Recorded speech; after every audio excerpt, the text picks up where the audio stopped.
quand le changement vient, quand le changement, quand le changement. Donc, bienvenue à Quand le changement, ce 5e épisode. Et mon invité aujourd'hui, c'est Alice Bétard. Vraiment content de te recevoir aujourd'hui. Mais merci beaucoup. Merci de me recevoir.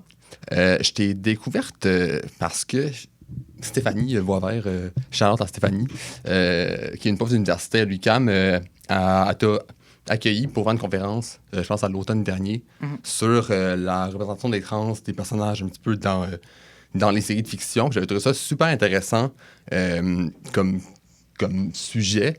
Puis j'étais curieux d'entendre plus par rapport à ce sujet-là. C'est une conférence que tu donnes assez régulièrement, ça? Ben oui, écoute, je suis devenue amie avec Stéphanie. En fait, après avoir fait une espèce de panel, table ronde, OK. dans un événement qui voulait que je parle de questions trans, de questions de représentation, parce que je suis une personne trans et ça donne aussi que je suis cinéaste moi-même. Donc, à cause de ça, je me suis ramassée à participer à ça. Stéphanie était là, elle en faisait partie. Puis après ça, elle m'a dit, c'est vraiment intéressant, j'ai un cours dans lequel ça pourrait bien s'intégrer. Puis depuis ce temps-là, à chaque fois qu'elle donne le cours, depuis quelques années, Okay. là, je reviens à chaque session. Ben là, je pense que c'est rendu aux 2 sessions, mais Okay. ouais, je reviens régulièrement. T'as-tu dans d'autres contextes aussi, ou c'est seulement dans le contexte scolaire? Je l'ai présenté dans d'autres contextes, mais surtout des contextes scolaires à ce point-ci. OK. Puis c'est quoi les retours que tu as par rapport à cette conférence-là? De manière générale, les gens l'aiment bien. C'est positif. Ouais. Ben, en même temps, c'est un sujet qui est un petit peu déprimant, Ouais. parce que la représentation des personnes trans en ce moment, elle est... elle n'est pas géniale, elle n'est pas extraordinaire, puis elle l'a jamais vraiment été non plus. Mais je trouve ça intéressant de décortiquer le pourquoi de la chose et de décortiquer décortiquer un peu l'évolution, puis où est-ce qu'on est rendu aujourd'hui, etc., par rapport à ça. Ça évolue encore aujourd'hui, puis il faut que j'update ma conférence régulièrement. Mais ça me ferait vraiment plaisir de la présenter dans d'autres contextes et dans d'autres... L'opportunité n'est pas encore arrivée, mais ça me ferait vraiment Parce que je plaisir. pense qu'il y a des gens qui pourraient vraiment apprendre de ce sujet-là. C'est un sujet qui est hyper intéressant puis que peu de monde connaissent ou s'intéressent. Ben, ce que je trouve intéressant, c'est de réfléchir à la question de représentation, puis de représentation juste d'une minorité, par rapport à, comment est-ce que... mais pas juste par rapport aux personnes trans. Right? Moi, ce que je donne, dans le fond, c'est un exemple vécu à partir de ma réalité. Mais la manière dont je donne cette conférence-là, le but, c'est que ça soit... c'est que ça puisse s'appliquer à toutes sortes d'autres personnes après, des minorités de corps, des minorités physiques, des minorités ethniques, culturelles, etc. D'aller chercher un exemple précis pour ensuite de ça comprendre un peu les mécanismes à travers cet exemple-là pour pouvoir l'appliquer à d'autres choses. Puis c'est quand même des trucs, je veux pas, qui se rattachent puis qui sont similaires d'une diversité ou d'une minorité à l'autre. C'est deux qui sont... Même cette particularité, c'est quand même quelque chose qui est quand même assez récurrent puis qui tu peux appliquer à différentes diversités. Ouais, ben en fait, c'est surtout... c'est de la représentation via des stéréotypes. Right? C'est de la représentation via des idées préconçues, des stéréotypes, des choses qui ont déjà été préétablies. Donc, c'est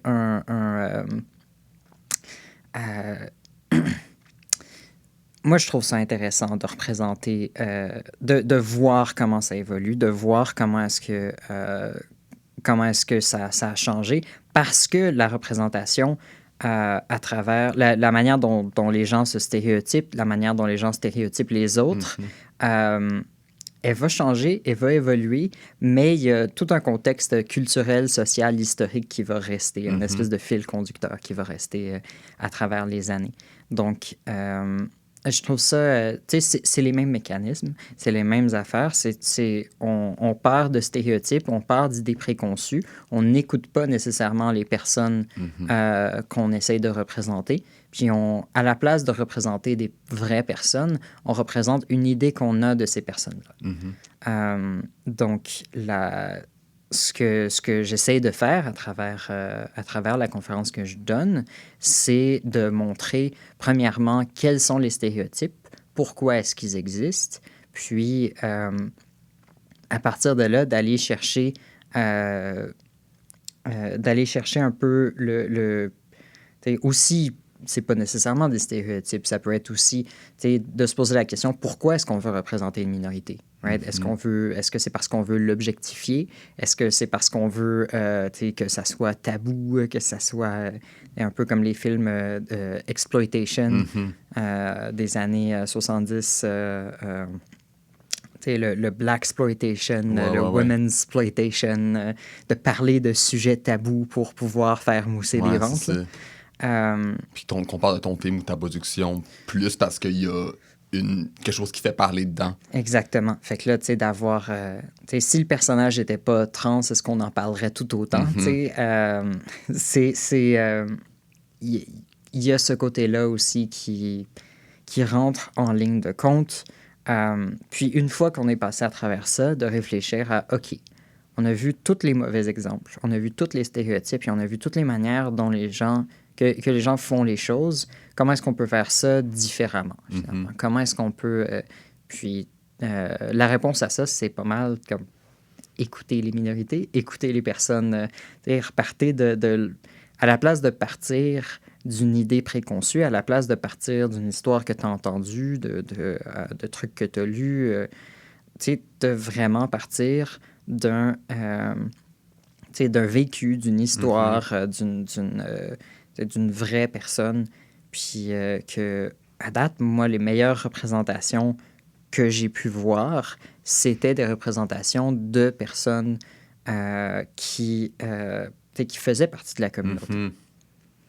Ils connaissent mieux comment se représenter. Un petit peu.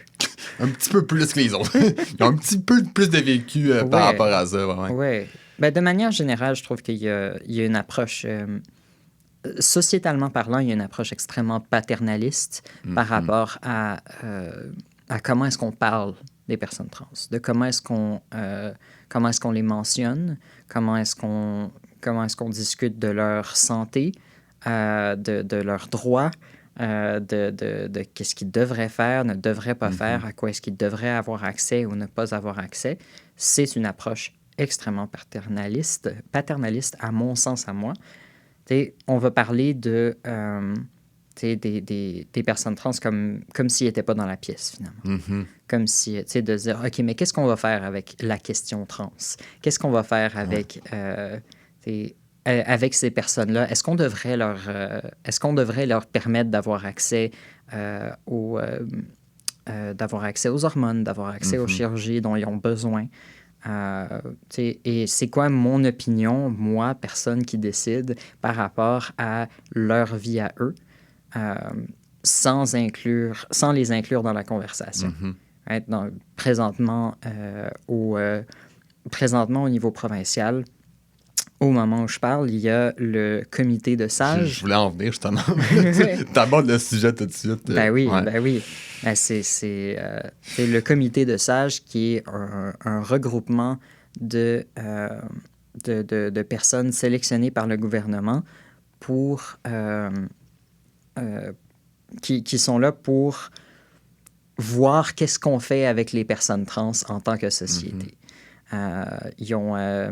Ils ont un budget de 800 000 $, puis ils ont 2 ans pour sortir.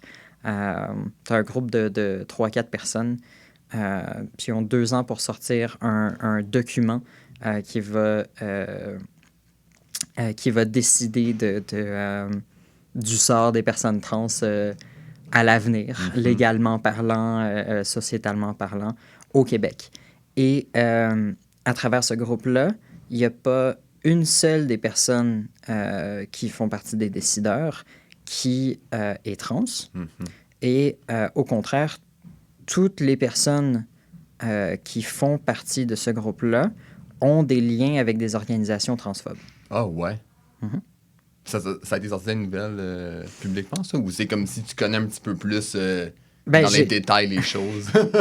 Je connais 2-3 détails, mais ça, c'est des choses qui avaient été rapportées par, entre autres, Céleste Trianon, qui est une activiste très, très impliquée au Québec.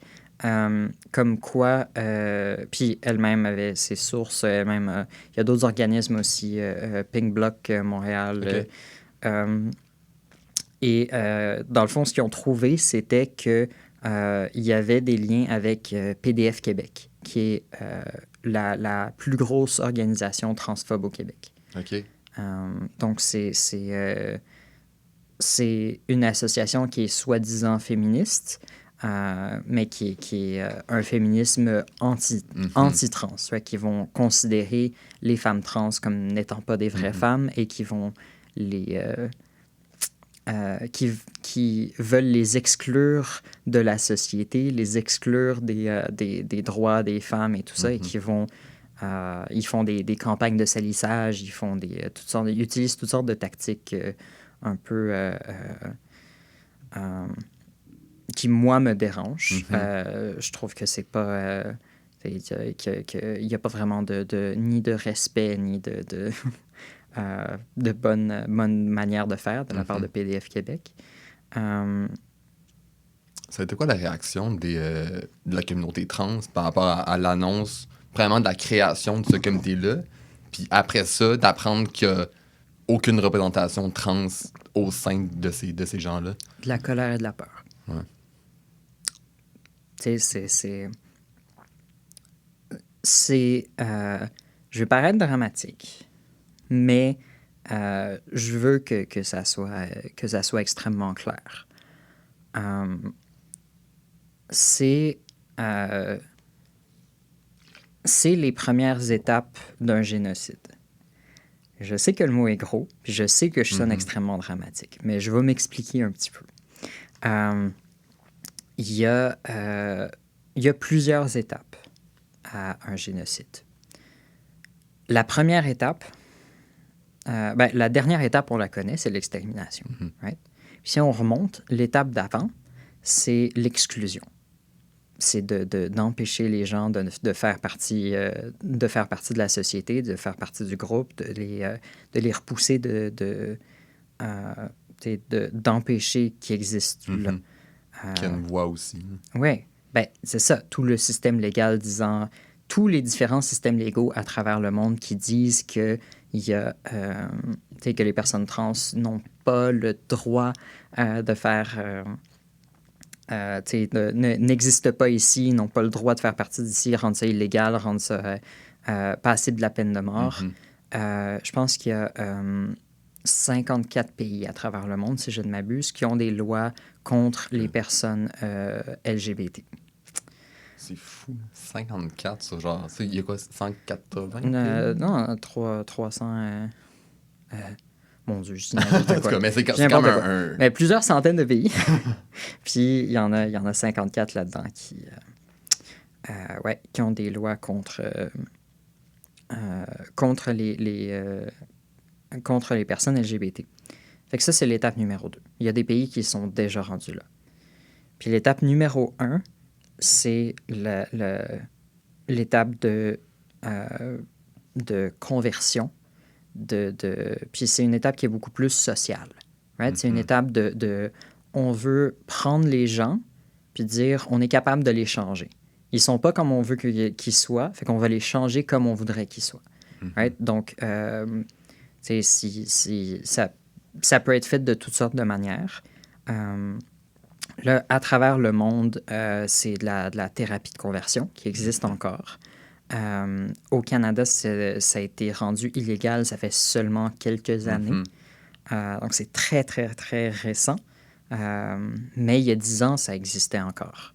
J'ai vu, il me semble que c'était Rad qui a fait un reportage, ou genre une enquête un peu undercover, puis se sont rendu compte qu'il y en avait encore Oui, absolument. plusieurs églises qui le faisaient. Puis Absolument. sans qu'on le sache. Oui. Même quand la loi est passée. Puis, Oui, absolument. Tu sais, c'est pas parce qu'ils vont pas se rendre compte que c'est ce qu'ils font, ou ils vont dire que c'est pas exactement ça, ou ils ont toutes sortes de tactiques. Mais ça, c'est réel. Et d'arriver et d'avoir un gouvernement, d'avoir des médias qui se mettent de l'avant et qui disent tu sais, on veut savoir qu'est-ce qu'on fait avec la question trans, c'est de déjà poser. Déjà, tu es en train de dire que les personnes trans sont un problème, que les personnes trans sont une catégorie à part de la société qui doivent être regardées d'une manière différente, avec des yeux différents. Et le fait qu'ils ne sont pas incluses, ça indique qu'ils veulent, ils les considèrent pas capables de prendre des décisions par rapport à eux-mêmes. Donc, ils infantilisent beaucoup la absolument, communauté. absolument. Il y a très peu de gens qui vont donner aux personnes trans, de manière générale, le bénéfice du doute qu'ils sont capables de penser par eux-mêmes. Donc, tu sais, par exemple, en ce moment, pour pouvoir avoir accès à la chirurgie de réassignation de genre, il faut avoir 2 ou 3 lettres, je ne me rappelle plus, au minimum 2, lettres de 2 psys différents, de 2 spécialités différentes, qui vont écrire des lettres pour confirmer que ton choix est sain et éclairé, qui vont confirmer la lettre l'une de l'autre. En plus d'avoir, il y a des background checks, il y a pour pouvoir accès à une chirurgie. Le taux de regret de cette chirurgie-là, ça c'est un chiffre qui est proclamé partout, justement par des organismes transphobes, par des dont PDF Québec, pour ne pas les nommer. Mais ce chiffre-là fait en sorte que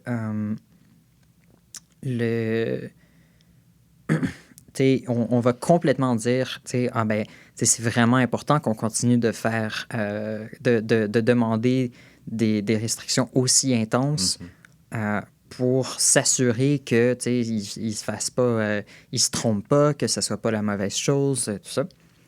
Je vais sortir d'autres chiffres pour le fun. Le taux de regret, toute chirurgie confondue, est d'environ 33%.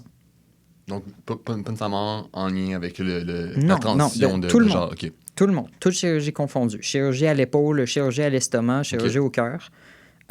Tout ça, toute chirurgie confondue, le taux de regret est de 33%. OK. Environ.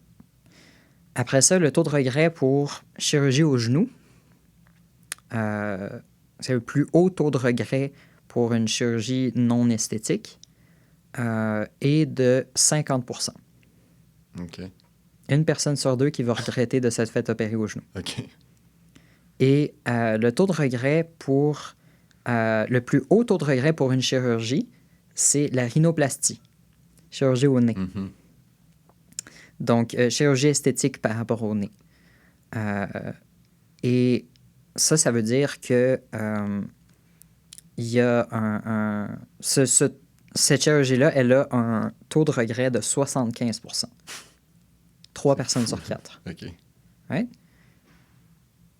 Combien de personnes font la revendication que toutes les personnes qui veulent avoir accès à la rhinoplastie devraient avoir 2 psychologues, 2 psychiatres qui confirment la décision mature et éclairée de la personne qui veut se faire opérer?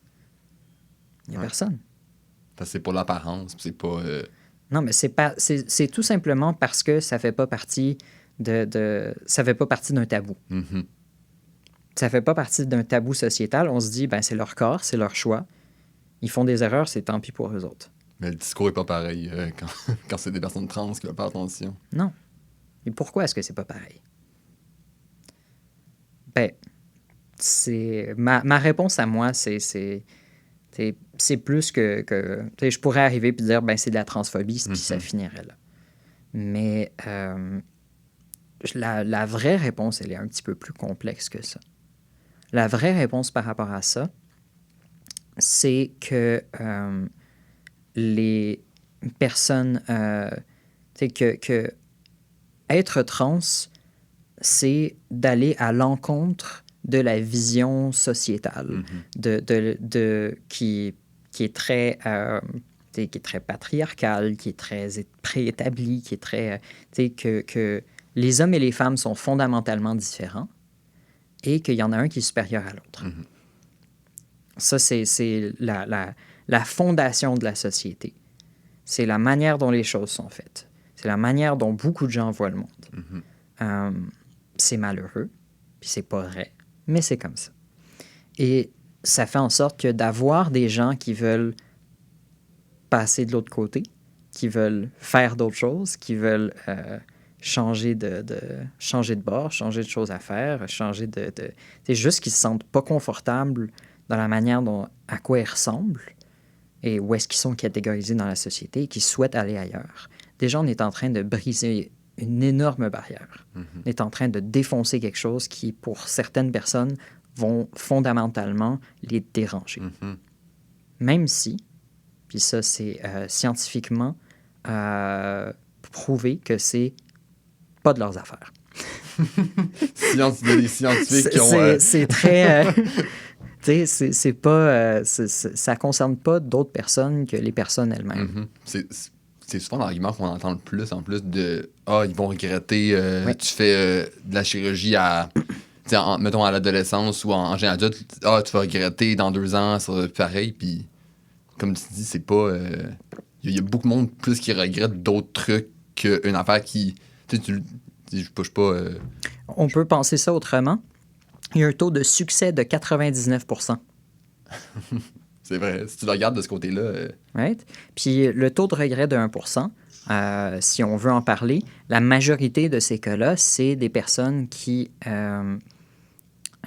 c'est des personnes qui vont regretter pour des questions purement sociales. Genre, ils ont social ou médical, genre l'opération s'est mal déroulée, il y a eu des complications ou la famille acceptait pas, ça a été difficile après de dealer avec le travail, avec tout ça. Tous ces aspects-là rentrent en ligne de compte dans le 1%. Fait que l'idée qu'on devrait mieux contrôler les personnes trans dans leur choix personnel, c'est profondément invasif. Je comprends pas pourquoi est-ce qu'il y a d'autres personnes qui feraient des décisions médicales à ma place. Pourquoi est-ce que et le gouvernement et les médias se amènent des experts pour discuter de qu'est-ce que je devrais faire avec mon propre corps. Moi, je trouve ça très dérangeant. Ça me met extrêmement mal à l'aise. Puis, revenir à la question dont tu parlais, quand je suis parti sur cette lancée-là, comment est-ce que je me suis senti par rapport au fait que, quand il y a eu la création, la mise sur pied du comité de sages, c'est de la peur et de la colère. De la peur parce que je sais,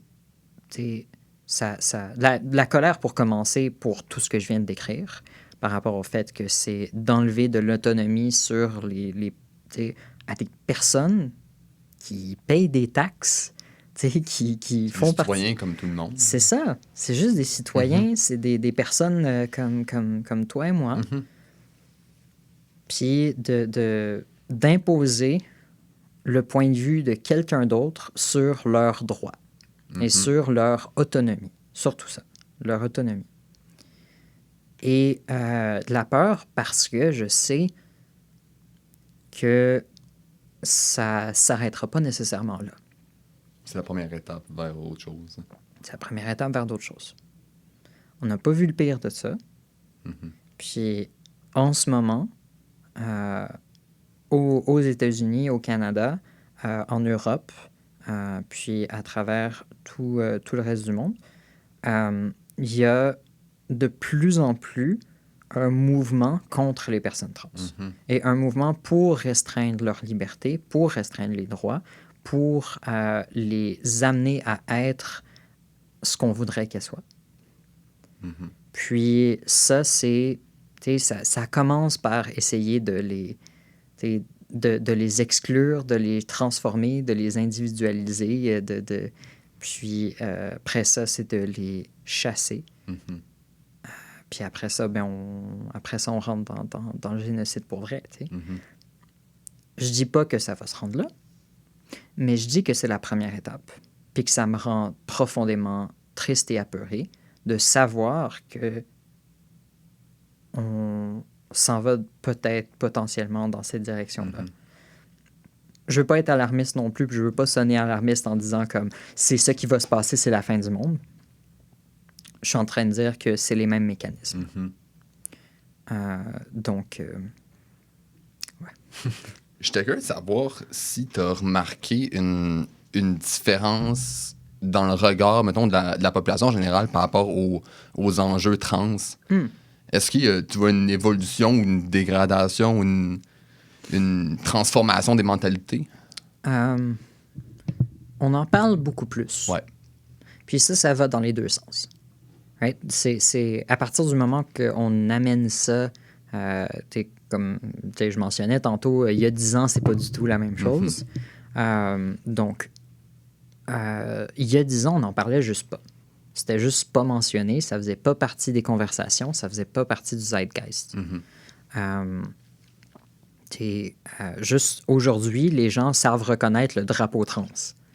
Ouais. Ce qui est une bonne première étape. Oui, mais tu sais, c'était quelque chose que moi, que moi-même, je savais pas quand j'ai fait mon coming out. Je savais pas qu'il y en avait un, je savais pas que ça existait. Je savais à peine c'était quoi une personne trans. Je savais juste que, tu sais, ce que je voulais, ce que je vivais, ce que je ressentais. Puis, tu sais, j'ai pu observer, donc, j'ai parlé pas mal du mouvement sociétal très intense, comme quoi, tu sais, les gens ont beaucoup d'idées préconçues, beaucoup de stéréotypes, beaucoup de manières de voir les choses qui sont basées sur leur idée préconçue de qu'est-ce qu'une société devrait être. Donc, les hommes et les femmes sont fondamentalement différents et il y en a un qui est supérieur à l'autre.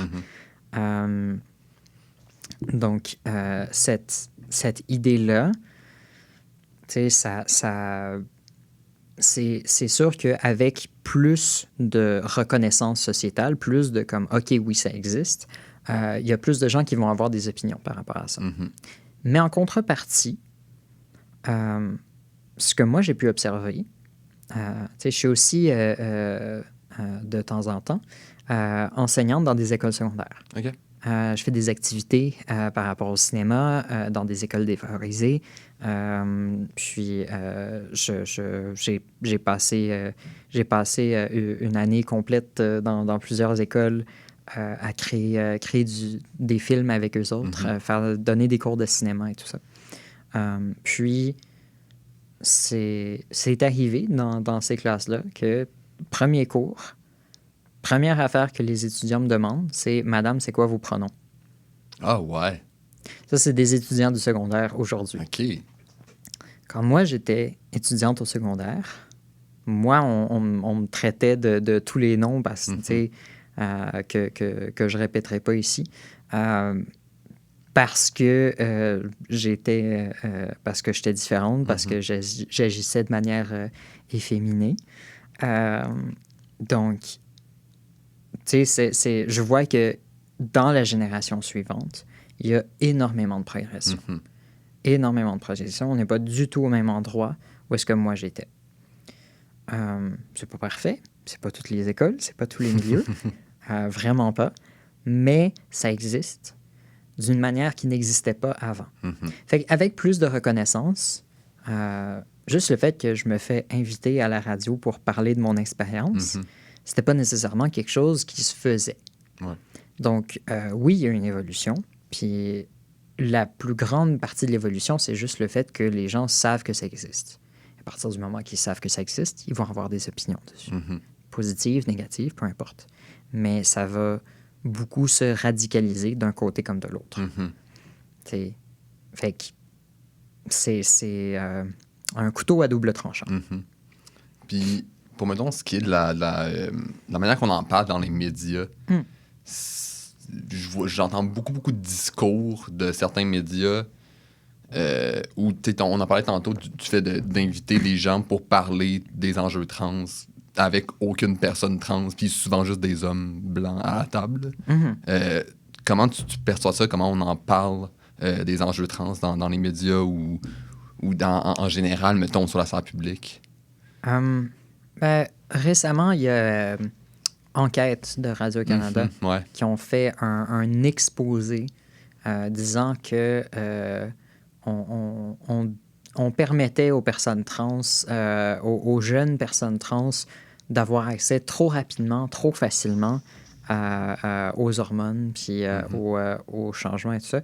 Et ils mettaient de l'avant un truc qui s'appelle le Rapid Onset Gender Dysphoria. Et ils faisaient une enquête totale sur ça.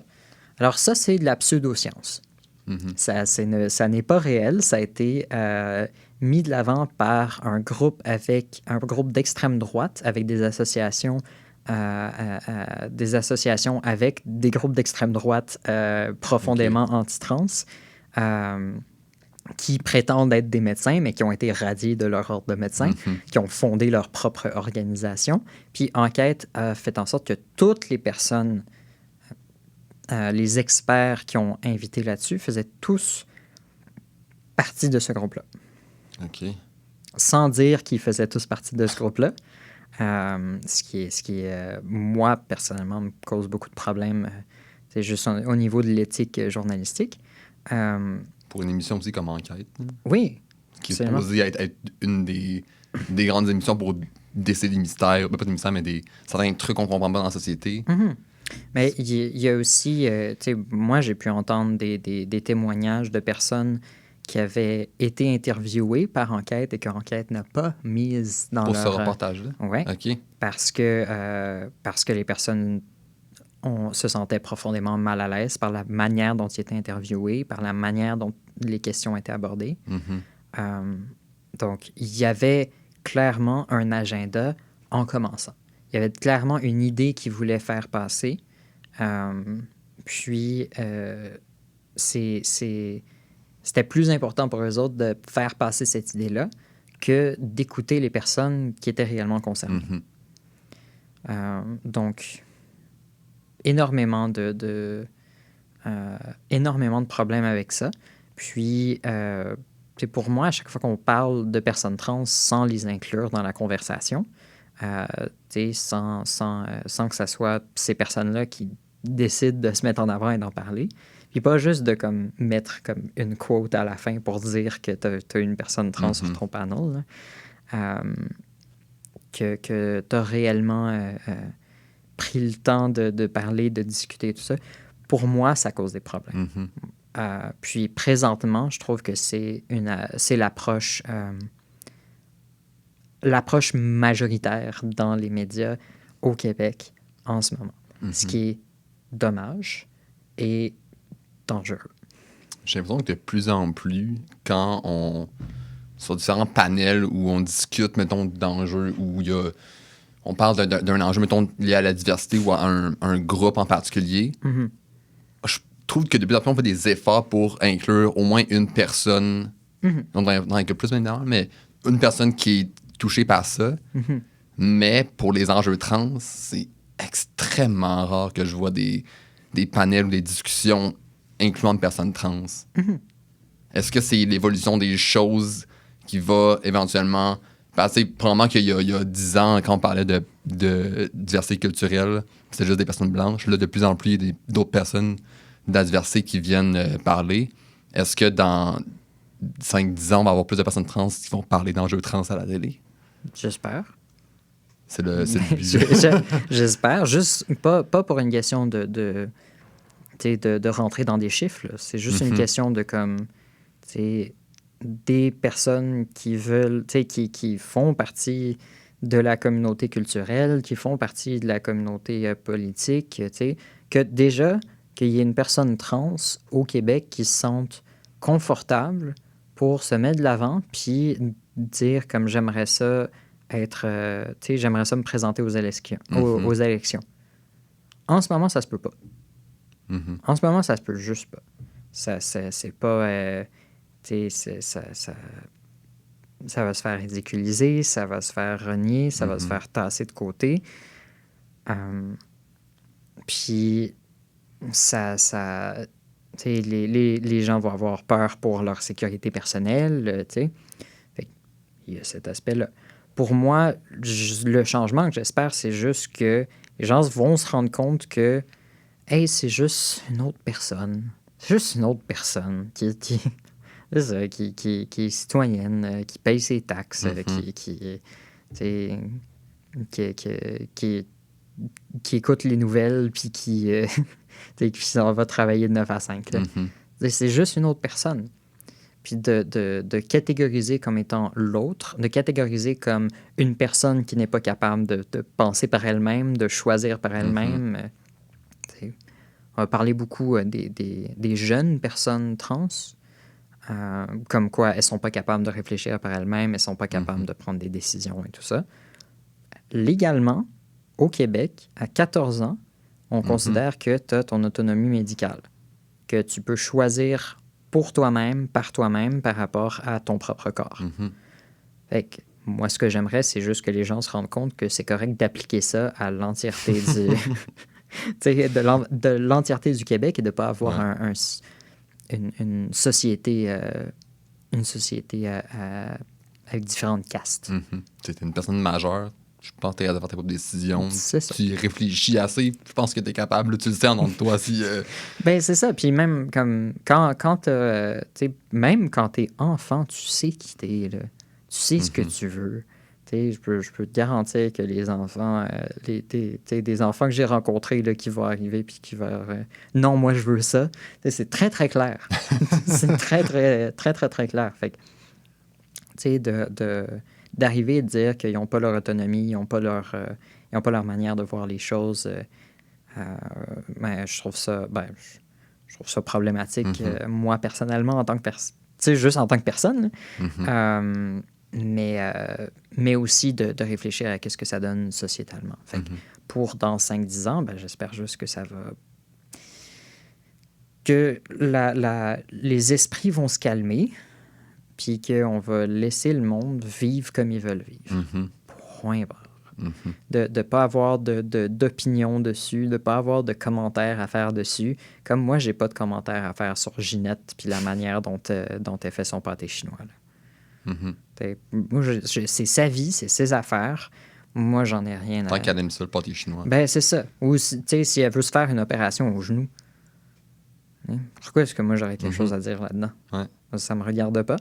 Ça fait pas partie de... Mais présentement, il y a cette représentation de l'autre, cette représentation de... Pour faire un petit 180 de sujet, t'es cinéaste. Fait que... en commençant, c'était comme les deux affaires que je faisais. Fait que d'un côté, j'étais un petit peu une madame frustrée, puis de l'autre côté, je fais de l'art. C'est ça. Le penchant va de l'autre côté. Ouais, let's go, on y va. Mais j'étais curieux de savoir d'où vient ta passion pour le cinéma, comment ça a commencé. Bon. Ben écoute, je suis contente qu'on s'en aille dans des sujets un petit peu plus le fun. On va retourner tantôt, là, mais juste une petite pause. Non, c'est correct. Juste éclairer les choses, là, comme c'est sûr que ça me déprime puis ça vient me chercher, mais c'est que je m'inquiète un peu de où est-ce que notre société s'en va avec ça. Mais on va toucher du bois, puis on va espérer que ça s'en va vers le mieux. Puis moi, de mon côté, je vais continuer de faire mes petites affaires artistiques en espérant que... Voilà. Fait qu'à part d'être de capoter sur l'état de mes droits et de mon existence. Ce qui est légitime. Ouais. Alors. Donc, écoute, moi, ça vient de toujours. Là. J'ai toujours fait des choses artistiques. Okay. Toujours. J'ai commencé, tu sais, à partir du moment que je pouvais avoir un crayon dans les mains, j'ai commencé à dessiner. Partout. Moi, j'étais l'enfant qui dessinait sur les murs à la grandeur de la maison. Là. Puis, j'ai toujours inventé des histoires, j'ai toujours fait des choses comme ça. J'ai commencé en voulant... j'ai grandi en Europe, OK. personnellement. Fait que j'ai passé mon enfance là-bas. Donc, mon premier amour, première affaire que je me suis dit, c'est que j'aimerais ça être BDiste. OK. La BD, c'est très, très gros en Europe. Ouais. Puis, finalement, c'est aller vers le cinéma. Puis c'est drôle, mais aujourd'hui, je fais un peu des deux. OK. Ouais, je travaille sur un projet de bande dessinée en ce OK. moment, en plus de travailler sur un projet de cinéma. Ça porte sur quoi, la BD sur laquelle tu travailles? Ça porte sur des choses bien secrètes qui vont sortir. C'est bon. J'ai essayé de gruger un petit peu, là, mais c'est correct. C'est correct. J'en parlerai pas trop Pas pour de l'instant, mais je peux dire que ça devrait sortir au printemps 2026. OK. Cool. Donc, je travaille dessus d'ici là. OK. On s'en reparlera dans 2 ans. Parfait. Mais ouais, ça a toujours été... Moi, je me suis toujours considéré comme une storyteller, là, comme une personne qui raconte des histoires, qui invente des histoires. Puis, après ça, le médium en tant que tel, c'est pas nécessairement ce qui est le plus important. Le plus important, c'est juste de raconter une histoire qui est le fun, qui est agréable, qui fait rêver le monde. Right? Puis, qu'est-ce qui t'a fait tourner vers le cinéma pour raconter tes histoires puis t'exprimer? Comparativement à genre une autre forme d'art. Oui, par rapport au théâtre ou quoi que ce soit, c'est en fait, c'est la précision de la chose. OK. Parce que tous les médiums artistiques ont leurs limites. Donc, tu sais, si tu vois une peinture, genre Le Déjeuner des canotiers de Renoir, tu regardes cette peinture-là et tu vas t'imaginer c'était quoi le son qui se passe pendant ça. Puis tu vas imaginer un son de personnes qui sont en train de manger, d'un son d'un restaurant qui est en cours, une belle journée d'été, tout ça. Mais 2 personnes côte à côte vont pas avoir la même idée dans leur tête de c'est quoi le vrai son qui se passe autour de ça. Puis par rapport à une musique, même la musique très, très imagée, très expressive, genre les planètes de Holst, qui est faite pour être de la musique classique extrêmement imagée, qui représente que plusieurs pièces, chacune représente une planète différente. C'est même ça, 2 personnes ne vont pas avoir la même image en tête qu'ils vont s'imaginer avec ces pièces-là. Et au théâtre, on va tous avoir un point de vue différent sur la même situation. Très littéralement, right? Donc, t'as une scène et t'as plein de sièges. La personne qui est le premier siège en avant à regarder en haut le dessous du menton des acteurs n'aura pas du tout la même expérience que la personne au 3e balcon qui voit la pièce de loin. Et les 2 n'auront pas la même expérience. Fait que alors qu'ils se trouvent dans la même salle et qui font l'expérience de la même chose. Fait que le cinéma, pour moi, c'est la manière la plus précise de raconter une histoire parce que c'est la manière la plus complète. La plus grosse différence entre le cinéma et le théâtre, c'est l'ajout d'une caméra. Parce que la caméra, c'est un point de vue et c'est un point de vue qu'on impose. Donc, on impose que toutes les personnes qui voient le film vont voir, s'il y a un gros plan sur les yeux, ils vont tous voir le même gros plan sur les yeux. Hein? Si c'est un plan d'un groupe de personnes qui partent à l'aventure sur une montagne, genre Lord of the Rings, tout le monde va avoir le même point de vue sur ces gens-là qui traversent, qui s'envoient à l'aventure. Donc, ça va être la même musique, les mêmes sons, les mêmes paroles, les mêmes acteurs, la même histoire, le même tout. Et c'est ça qui me fait le plus triper, c'est le fait qu'il n'y a rien d'anodin, tout est un choix. Et ça devient la forme d'art, pour moi, qui est la plus complète. Parce que c'est celle qui regroupe toutes les autres formes d'art. Et celle qui permet d'explorer et de voir un peu tous les aspects d'une histoire, tous les aspects d'une œuvre en même temps. C'est plus qu'une image vaut 1000 mots. Right? Parce que non seulement tu as une image, tu en as 24 par seconde, puis en plus de ça, tu as des mots pour vrai. Puis en plus de ça, tu as des sons et tu as de la musique et tu as tout. Fait que c'est ça qui me fait c'est pour ça le cinéma. C'est vraiment un creuser intensément dans ma philosophie personnelle. Mais ouais.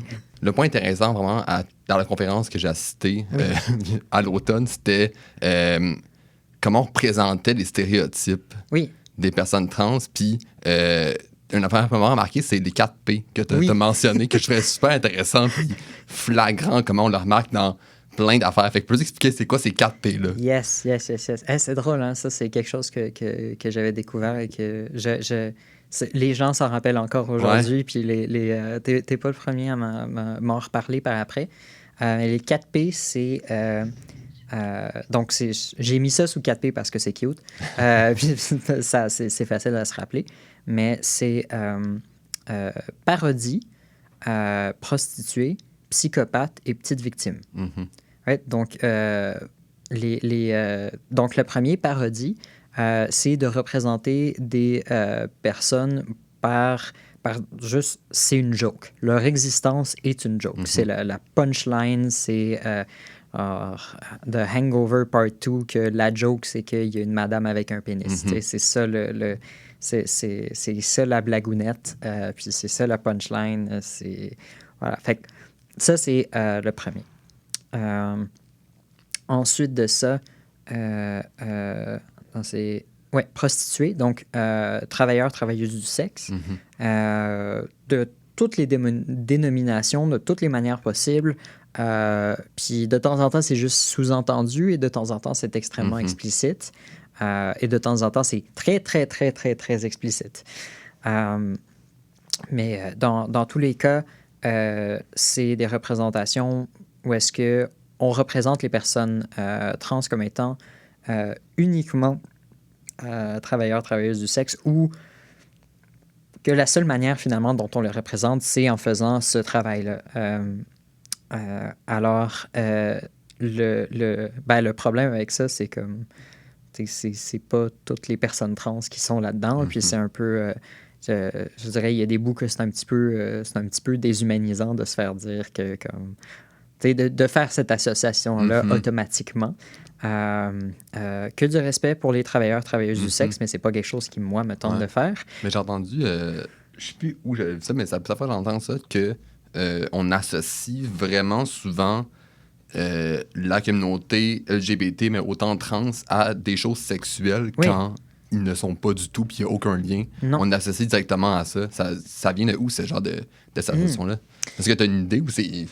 Ben, non, c'est une bonne question. Puis, tu sais, moi, ce qui me vient à l'esprit par rapport à ça, c'est que ça vient tout simplement d'un côté un peu déshumanisant, d'un côté, parce que il y a beaucoup de ces questions-là qui viennent des questions de l'intime, hein, de qui est-ce que tu aimes, par qui est-ce que tu es attiré, avec qui est-ce que tu as le goût d'être, puis qu'est-ce que tu aimerais que ton corps soit.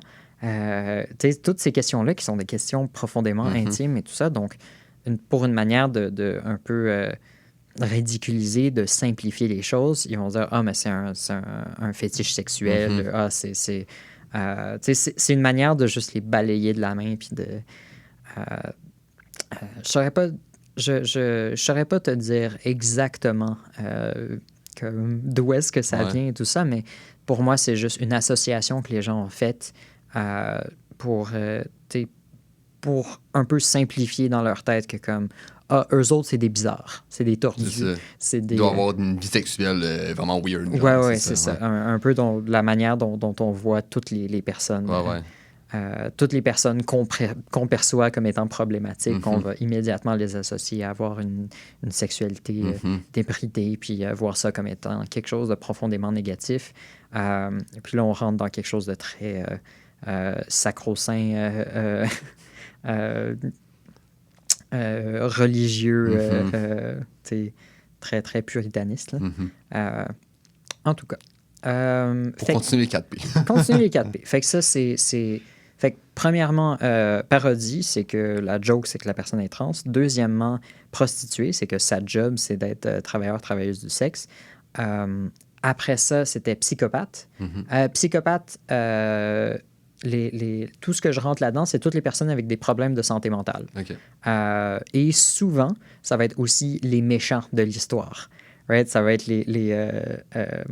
fait que ça va être genre dans Psycho de Hitchcock, où est-ce que le personnage principal s'imaginait être sa mère pour pouvoir commettre des meurtres, ce genre de trucs-là. Là. Donc, c'est très... puis je vais entendre des gens qui vont faire comme « Ah, mais il n'est pas réellement trans, c'est pas vraiment ça. » Come on, on se parle, on se jase. Donc, c'est Silence of the Lambs fait quelque chose comme ça en disant « Ah, mais c'est pas une vraie personne trans et tout ça. » Donc, aujourd'hui, on est très au courant que être trans, c'est quelque chose qui est une auto-identification, puis ça finit là. En tout cas, fait que d'arriver et de dire, tu sais, les personnes qui ont... j'ai beaucoup vu aussi qui vont dire que les personnes trans ont un dédoublement de personnalité, qu'il y a un côté homme, un côté femme, tu sais, que les deux se parlent pas. Et tu sais, donc un peu cette idée-là, des troubles de schizophrénie, de dépression, essentiellement de dire que les personnes trans ne sont pas responsables de leurs propres actes. Et qu'elles sont dangereuses et problématiques. Et blablabla. Et Petite victime, le dernier P, c'est la personne trans meurt à la fin et l'acteur qui la jouait gagne un Oscar.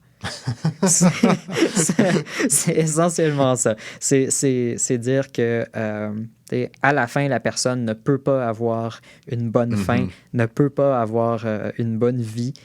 Tout ce qui se passe avec cette personne-là, c'est tragique, c'est pas le fun, on sortait les violons. Fait que... Puis, on est capable de faire des associations dans les catégories. Tout est un peu en même temps. Interrelié. Oui. Tu vas avoir... est-ce que c'est une joke? Est-ce que c'est quoi son occupation? C'est quoi son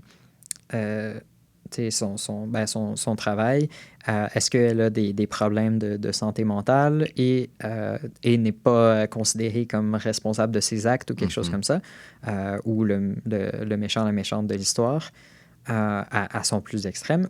Et est-ce que cette personne-là est considérée comme un personnage tragique, un personnage triste, un personnage qui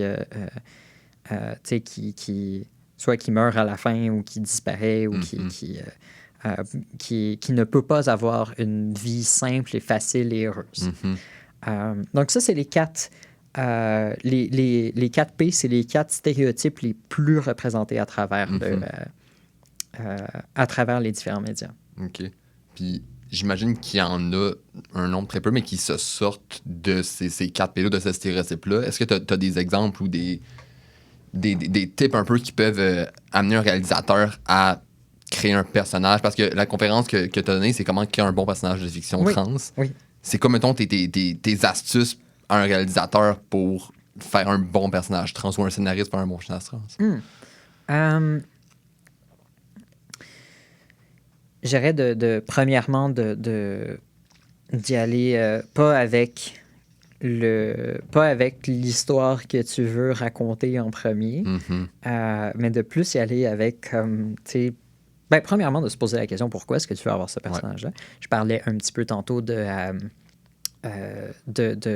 l'objectification, de la fétichisation du corps, d'avoir une fixation là-dessus et de se dire que ah ouais, ça va faire mousser les ventes que ça soit une histoire tragique à propos d'une personne trans qui meurt à la fin. Fait que c'est pas nécessairement relié au stéréotype, c'est relié à pourquoi est-ce que tu fais ça. Fait que ma première question, c'est ça, c'est pourquoi est-ce que tu fais ça. Et la deuxième question, c'est est-ce que tu t'en vas dans des stéréotypes? Est-ce que tu t'en vas dans des idées préconçues? Troisièmement, la plus grande idée préconçue par rapport aux personnes trans, c'est que c'est des hommes qui veulent devenir des femmes. Mhm. La réalité, c'est que c'est des femmes qui veulent arrêter de ressembler à des hommes et vice-versa. C'est une grande simplification, mais c'est essentiellement ça. C'est une grande différence aussi. Oui, à partir du moment que le switch se fait, Ouais. déjà, il y a un changement qui se produit par rapport à la manière dont on voit les personnages. Puis, la dernière chose que je dirais, c'est d'aller chercher des personnes qui font partie de la communauté, qui savent de quoi elles parlent, puis pas juste une personne, mais d'aller chercher soit plusieurs personnes ou une personne qui non seulement fait partie de la communauté, mais deal avec plein d'autres personnes de la communauté, puis qui est spécialiste de ça et qui est pour s'assurer que tu ne fais pas n'importe quoi. Et moi, personnellement, en tant que créatrice, j'aime beaucoup rajouter des personnes de toutes sortes de minorités à travers mes histoires, juste parce que la société est faite comme ça. Right? On est une société remplie de toutes sortes de gens, de toutes sortes d'origines, de toutes sortes de cultures, puis je trouve ça dommage de me limiter à juste la culture que moi je connais. Donc, j'adore ça, moi, aller me promener dans d'autres cultures, aller voir qu'est-ce que différents types d'approches, de différents types de personnes et tout ça, de mettre ça tout ça ensemble. Mais la manière de le faire, c'est juste d'inclure ce monde-là, de poser les questions, puis de les rencontrer individuellement et en groupe et de s'immerser dans la culture. Tu sais, si moi, je veux faire un film qui se passe au Japon, je vais aller au Japon, puis je vais parler avec le monde.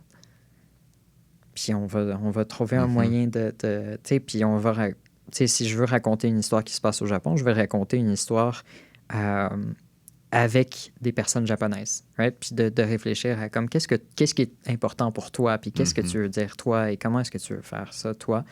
Et je vais pas prendre des décisions pour eux autres sur mon trône d'ivoire, loin d'eux autres sans jamais leur avoir adressé la parole. Mais Alice, un gros merci d'être passé. Ça me fait C'était plaisir. vraiment super intéressant comme conversation. J'attends tes prochaines créations avec, avec beaucoup d'impatience. Oui, ben écoute, comme j'ai dit, la prochaine, ça va s'en venir quelque part en 2026, mais je travaille très fort d'ici là. Puis on se reparlera à ce moment-là. Absolument. Merci beaucoup, Alice. Ça me fait plaisir.